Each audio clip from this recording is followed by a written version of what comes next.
তো গাইস আজকে মাঠে খেতে এসে এটা এমন কি হয়ে গেল যে একে সবাই মিলে মারছে, তো চলো এটাই তোমাদের সাথে শেয়ার করবো আজকে পুরো ভিডিওটাতে। তো হ্যালো আসসালামু আলাইকুম এভরিওয়ান, আমি শাহানুর। তো সকাল সকাল বার হয়ে গেলাম একটা কাজের উদ্দেশ্যে। তো এখানে এসে কাজটা মেটানোর পর আমরা চলে যাচ্ছিলাম বাড়ির দিকে। তারপর মাঠে এসে ভাবছিলাম আজকে কিছু খাওয়া দাওয়ার আয়োজন করা যাক। তো চলে আসলাম আমরা ফলের দোকান, এখান থেকে ফল কিনে নিয়ে আমরা চলে যাচ্ছিলাম মাঠে। মাঠে এসে একটা বন্ধুদের লেবু বাগান থেকে কটা লেবু পেড়ে নিলাম। তারপর সবাই মিলে প্ল্যান করলাম ওই জায়গাটা একটা ঝিল আছে, ওখানটায় যাওয়া যায়। চলে আসলাম আমরা এখন সেই ঝিল পাড়ের এখানে। এখানে এসে দেখছি ওয়েদারটা খুবই সুন্দর। তো ঝিলের এখানে এসে দেখছি একটা ছোটখাটো গঙ্গা খাল পার হতে হচ্ছে।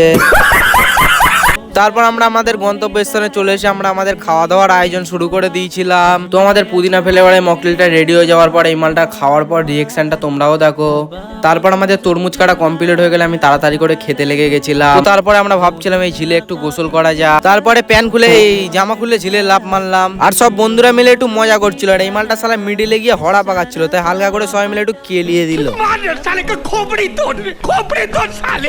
তো ওখান থেকে সোজা বাড়ি চলে এসেছিলাম। আজকের জন্য ভিডিও দ্বারাই ভালো লাগলে ফলো করে দিও।